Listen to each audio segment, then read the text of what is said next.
কেমন আছেন? অনেক দিন পর নতুন ভিডিওতে আমি তো বুঝতেই পারতেছেন বর্তমানে শৈত্যপ্রবাহ চলতেছে।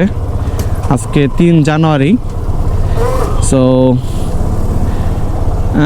টুকটাক একটা বিষয় নিয়ে কথা বলার জন্য আসলে মনে হইলো যে ভিডিওটা অন করি।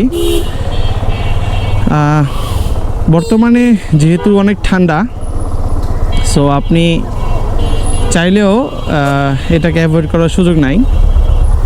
কিন্তু যে ঠান্ডা পড়তেছে, ধরেন আমরা যারা বাসায় আছি বা একটু প্রোটোকলের ভিতরে থাকি, রাত্রেবেলা হয়তো যার যা সামর্থ্য আছে সেই পরিমাণ আমরা ব্যবহার করি শীতের কাপড়, কিন্তু অনেকেরই কিন্তু বর্তমানে খুবই খারাপ অবস্থা। হ্যাঁ, তো এই সিচুয়েশন থেকে পরিত্রাণের উপায় আসলে সবাই মোটামুটি জানেন। সবাই চেষ্টা করা, সবাইকে হেল্প করা।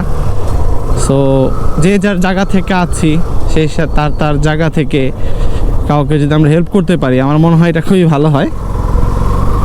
আর সব কিছু মিলে হচ্ছে, যেহেতু আমাদের এই ঢাকার তুলনায় উত্তরবঙ্গে এটা ঠান্ডা বেশি পড়ে, সো তারা কিন্তু এই উত্তরবঙ্গে আমরা হেল্প করতে পারি। মানে এটা আমার ওপিনিয়ন, হয়তো অনেকের ওপিনিয়ন থাকবে, বাট এটা আমার ওপিনিয়ন হচ্ছে আমরা চাইলে কিন্তু উত্তরবঙ্গের মানুষগুলোকে হেল্প করতে পারি।